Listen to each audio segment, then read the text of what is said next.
ವಾಲ್ಮೀಕಿ ಹಗರಣಕ್ಕೆ ಸಂಬಂಧಿಸಿದಂತೆ ಈಗ ಒಂದು ಆಡಿಯೋ ಲಭ್ಯ ಆಗಿದೆ. ಆ ಆಡಿಯೋದಲ್ಲಿರುವಂಥ ಮಾತುಕತೆಗಳು ಇಡೀ ಕೇಸಿಗೆ ಬೇರೆಯದ್ದೇ ಟ್ವಿಸ್ಟ್ ಅನ್ನು ಕೊಡ್ತಾರೆ.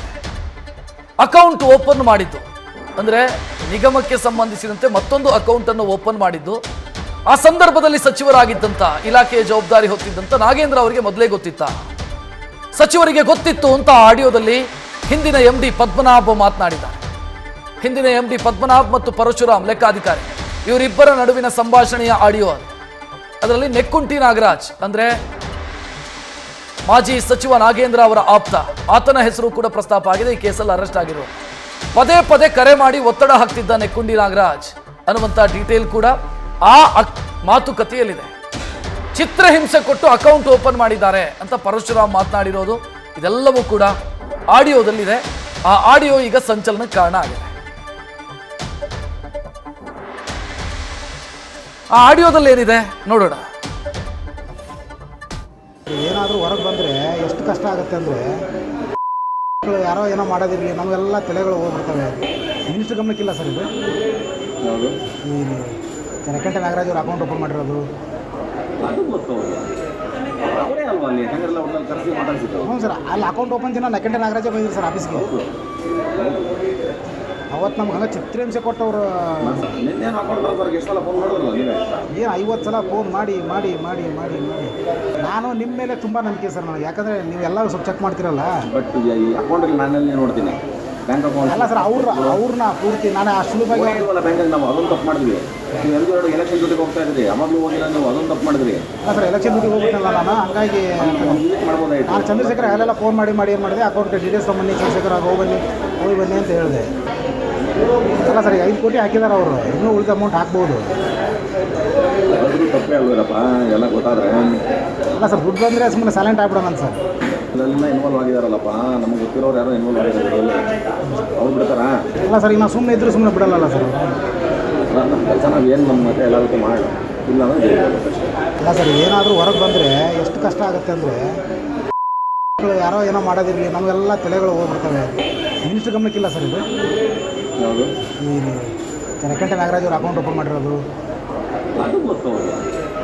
ಅವರೇ ಅಲ್ವಾ ಅಲ್ಲಿ ಹೆಂಗೆಲ್ಲ ಒಟ್ಟಲ್ಲಿ ಕರೆಸಿ ಮಾತಾಡ್ಸಿದ್ರು. ಹ್ಞೂ ಸರ್. ಅಲ್ಲಿ ಅಕೌಂಟ್ ಓಪನ್ ದಿನ ನೆಕ್ಕುಂಟಿ ನಾಗರಾಜೇ ಬಂದಿದ್ರು ಸರ್ ಆಫೀಸ್ಗೆ. ಅವತ್ತು ನಮ್ಗೆ ಹಂಗೆ ಚಿತ್ರಹಿಂಸೆ ಕೊಟ್ಟವರು ನಿನ್ನೇನು ಅಕೌಂಟ್ ಎಷ್ಟು ಸಲ ಫೋನ್ ಮಾಡಿದ್ರಲ್ಲ ನೀವೇ? ಏನು 50 ಸಲ ಫೋನ್ ಮಾಡಿ ಮಾಡಿ ಮಾಡಿ ಮಾಡಿ ಮಾಡಿ ನಾನು ನಿಮ್ಮ ಮೇಲೆ ತುಂಬ ನಂಬಿಕೆ ಸರ್ ನನಗೆ. ಯಾಕಂದರೆ ನೀವೆಲ್ಲ ಸ್ವಲ್ಪ ಚೆಕ್ ಮಾಡ್ತಿರಲ್ಲ. ಬಟ್ ಈ ಅಕೌಂಟಲ್ಲಿ ನಾನಲ್ಲಿ ನೋಡ್ತೀನಿ ಬ್ಯಾಂಕ್ ಅಕೌಂಟ್ ಅಲ್ಲ ಸರ್. ಅವ್ರನ್ನ ಪೂರ್ತಿ ನಾನು ಆ ಸುಲಭವಾಗಿ ಬ್ಯಾಂಕಲ್ಲಿ ನಾವು ಅದೊಂದು ತಪ್ಪು ಮಾಡಿದ್ವಿ. ನೀವು ಎಲ್ಲರೂ ಎಲೆಕ್ಷನ್ ಡ್ಯೂಟಿಗೆ ಹೋಗ್ತಾ ಇದ್ರಿ, ಅವಾಗಲೂ ಹೋಗಿಲ್ಲ, ನೀವು ಅದೊಂದು ತಪ್ಪು ಮಾಡಿದ್ರಿ. ಅಲ್ಲ ಸರ್, ಎಲೆಕ್ಷನ್ ಡ್ಯೂಟಿಗೆ ಹೋಗ್ಬಿಟ್ಟಲ್ಲ ನಾನು. ಹಂಗಾಗಿ ಮಾಡ್ಬೋದಾಯ್ತು. ನಾನು ಚಂದ್ರಶೇಖರ್ ಅಲ್ಲೆಲ್ಲ ಫೋನ್ ಮಾಡಿ ಮಾಡಿ ಏನು ಮಾಡಿದೆ, ಅಕೌಂಟ್ ಡೀಟೇಲ್ಸ್ ತೊಗೊಂಬನ್ನಿ ಚಂದ್ರಶೇಖರ್ ಹೋಗಿ ಬನ್ನಿ ಅಂತ ಹೇಳಿದೆ. ಅಲ್ಲ ಸರ್, 5 ಕೋಟಿ ಹಾಕಿದ್ದಾರೆ ಅವರು. ಇನ್ನೂ ಉಳಿದ ಅಮೌಂಟ್ ಹಾಕ್ಬೋದು. ತಪ್ಪೇ ಅಲ್ವೇರಪ್ಪ ಎಲ್ಲ ಗೊತ್ತಾದ್ರೆ. ಅಲ್ಲ ಸರ್, ದುಡ್ಡು ಬಂದರೆ ಸುಮ್ಮನೆ ಸೈಲೆಂಟ್ ಆಗ್ಬಿಡೋಣ ಸರ್. ಅಲ್ಲಿಂದ ಇನ್ವಾಲ್ವ್ ಆಗಿದಾರಲ್ಲಪ್ಪ, ನಮಗೆ ಗೊತ್ತಿರೋರು ಯಾರೋ ಇನ್ವಾಲ್ವ್ ಆಗಿದ್ದಾರೆ, ಅವ್ರು ಬಿಡ್ತಾರಾ? ಇಲ್ಲ ಸರ್, ಈಗ ನಾವು ಸುಮ್ಮನೆ ಇದ್ದರೂ ಸುಮ್ಮನೆ ಬಿಡಲ್ಲ ಸರ್. ನಮ್ಮ ಕೆಲಸ ನಾವು ಏನು ನಮ್ಮ ಮತ್ತೆ ಎಲ್ಲರಿಗೂ ಮಾಡಿ ಇಲ್ಲ ಅಂದರೆ. ಬಗ್ಗೆ ಹೆಚ್ಚಿನ ಡೀಟೇಲ್ ನೀಡೋದಕ್ಕೆ ನಮ್ಮ ಪ್ರತಿನಿಧಿ ಪ್ರಜ್ವಲ್ ನೇರ ಸಂಪರ್ಕದಲ್ಲಿ. ಪ್ರಜ್ವಲ್, ಈಗ ಮಾಜಿ ಸಚಿವ ನಾಗೇಂದ್ರ ಅವರನ್ನ ಇವತ್ತು ವಿಚಾರಣೆಗೆ ಕರೆದಿದೆ SIT, ಕರೆಕ್ಟು. ಆದರೆ ಈ ಆಡಿಯೋ ಕೇಳ್ತಾ ಇದ್ರೆ ಸಚಿವರಿಗೆ ಗೊತ್ತಿದ್ದೇ ಈ ಅಕ್ರಮ ಆಗಿದೆ ಅನ್ನುವಂಥ ಅನುಮಾನ ಬರ್ತಿದೆ. ಯಾಕಂತಂದ್ರೆ MD ಮತ್ತು ಲೆಕ್ಕಾಧಿಕಾರಿ ಇಬ್ಬರು ಮಾತನಾಡುವಾಗ ಸಚಿವರ ಗಮನದಲ್ಲಿ ಇದ್ದೇ ಇನ್ನೊಂದು ಅಕೌಂಟ್ ಅನ್ನು ಓಪನ್ ಮಾಡಿದ್ರು ಅನ್ನೋದು ಗೊತ್ತಾಗ್ತಿದೆ.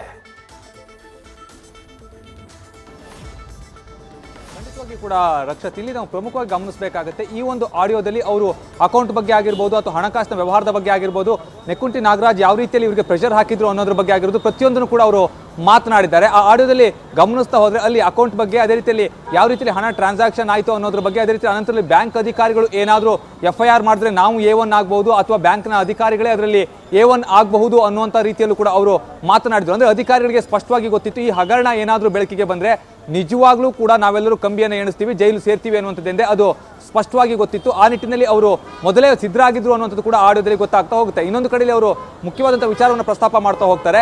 ಬ್ಯಾಂಕ್ ಅಕೌಂಟ್ ತೆರೆದಂಥ ನಂತರದಲ್ಲಿ 5 ಕೋಟಿ ಹಣವನ್ನು ಹಾಕೋದಾಗಿರ್ಬೋದು, ಹಣ ವರ್ಗಾವಣೆಯಾದ ನಂತರದಲ್ಲಿ ಯಾವ ರೀತಿಯಲ್ಲಿ ನಾವು ಸೇಫ್ ಆಗಬೇಕು ಅನ್ನೋದ್ರ ಬಗ್ಗೆ ಕೂಡ ಅವರು ಮಾತನಾಡಿದ್ರು. ಅಂದರೆ ಯಾವಾಗ ಹಣ ವಾಪಸ್ ಬರುತ್ತಲ್ಲ ಅನಂತರದಲ್ಲಿ ಮಾತ್ರ ನಾವು ಸೇಫ್ ಆಗಲಿಕ್ಕೆ ಸಾಧ್ಯ. ಆದರೂ ಕೂಡ ಒಂದೊಮ್ಮೆ ತನಿಖೆ ಏನಾದರೂ ಆಯಿತು ಅಂತ ಹೇಳಿದ್ರೆ ನಾವೆಲ್ಲರೂ ಕೂಡ ಜೈಲು ಸೇರ್ತೀವಿ ಅನ್ನೋದನ್ನ ಕೂಡ ಅಲ್ಲಿ ಅವರು ಸ್ಪಷ್ಟವಾಗಿ ಹೇಳ್ತಾ ಇದ್ರು ಅನ್ನೋದೇನಿದೆ ಅದು ಗೊತ್ತಾಗ್ತಾ ಇದೆ ಆ ಒಂದು ಆಡಿಯೋದಲ್ಲಿ. ಇನ್ನೊಂದು ಕಡೆ ನಾವು ಗಮನಿಸ್ತಾ ಹೋದ್ರೆ ಇಲ್ಲಿ ಸಚಿವರ ಹೆಸರನ್ನ ಕೂಡ ತರ್ತಾರೆ. ಸಚಿವರ ಒಂದು ಕಚೇರಿಯಿಂದಲೇ ನಮಗೆ ಸಾಕಷ್ಟು ಏನು ಒತ್ತಡ ಇತ್ತು, ಅದೇ ರೀತಿ ನಾಗರಾಜ್ ನೆಕ್ಕುಂಟಿ ಅವರು ಕೂಡ ನಮಗೆ ಸಾಕಷ್ಟು ಒತ್ತಡವನ್ನು ಹಾಕಿದ್ರು. ಅನಂತರದಲ್ಲೇ ನಾವು ಈ ಒಂದು ಕೆಲಸವನ್ನ ಮಾಡಬೇಕಾಯಿತು ಅನ್ನುವಂಥ ರೀತಿಯಲ್ಲಿ ಅವರು ಮಾತನಾಡಿರುವಂಥದ್ದು. ಆ ನಿಟ್ಟಿನಲ್ಲಿ ಈಗಾಗಲೇ ಮೂವರನ್ನ ಕೂಡ ವಶಕ್ಕೆ ಪಡೆದು ವಿಚಾರಣೆ ಮಾಡುವಂಥ ಒಂದು ಕೆಲಸವನ್ನು ಮಾಡ್ತಿದ್ದಾರೆ. ಅದೇ ರೀತಿಯಲ್ಲಿ ಶಾಸಕ ನಾಗೇಂದ್ರ ಅವರನ್ನ ಕೂಡ ಈಗಾಗಲೇ ವಿಚಾರಣೆಗೆ ಒಳಪಡಿಸಿರುವಂಥದ್ದು. ಅವರಿಂದಲೂ ಕೂಡ ಸಾಕಷ್ಟು ಮಾಹಿತಿಯನ್ನು ಕಲೆ ಹಾಕ್ತಾ ಇದ್ದಾರೆ. ಆಡಿಯೋವನ್ನ ನೋಡ್ತಾ ಇದ್ದರೆ ನಿಜವಾಗ್ಲೂ ಕೂಡ ಒಂದು ಕಡೆ ಸ್ಪಷ್ಟವಾಗ್ತಾ ಇದೆ, ಹಗರಣಕ್ಕೆ ಸಂಬಂಧಪಟ್ಟಂತೆ ಅಧಿಕಾರಿಗಳಿಗೆ ಈ ಬಗ್ಗೆ ಮೊದಲೇ ಗೊತ್ತಿತ್ತು. ಅದೇ ರೀತಿಯಲ್ಲಿ ಅವರು ಇದರಲ್ಲಿ ಭಾಗಿಯಾಗಿದ್ರು ಅನ್ನುವಂಥದ್ದು ಕೂಡ ಸ್ಪಷ್ಟವಾಗಿ ಗೊತ್ತಿದೆ. ಅದರಲ್ಲೂ ಎಂ ಡಿ ಪರಶುರಾಮ್ ಅವರು, ಇಲ್ಲಿ ಎಂ ಡಿ ಪದ್ಮನಾಭ ಅವರು ಹೇಳ್ತಾರೆ, ಪರಶುರಾಮ್ ಬಳಿಯಲ್ಲಿ ನಾವು ಜೈಲು ಸೇರುವಂಥದ್ದು ಕನ್ಫರ್ಮ್ ಅನ್ನುವಂಥ ರೀತಿಯಲ್ಲೇ ಮಾತನಾಡ್ತಾ ಹೋಗ್ತಾರೆ. ಅಂದರೆ ಇವೆಲ್ಲ ಒಂದು ಆಡಿಯೋವನ್ನು ಗಮನಿಸಿದಂಥ ಸಂದರ್ಭದಲ್ಲಿ ಇವೆಲ್ಲವೂ ಕೂಡ ಹಾಗಾದ್ರೆ ಸಚಿವರ ಗಮನಕ್ಕೆ ಬಂದಿತ್ತಾ ಅನ್ನುವಂಥ ಒಂದು ಪ್ರಶ್ನೆಯನ್ನ ಹುಟ್ಟು ಹಾಕ್ತಾ ಹೋಗುತ್ತೆ. ರಕ್ಷತ್, ನ್ಯೂಸ್ ಫಸ್ಟ್ ನಿರ್ಭೀತಿಯಿಂದ ನಿಮ್ಮ ಪರವಾಗಿ.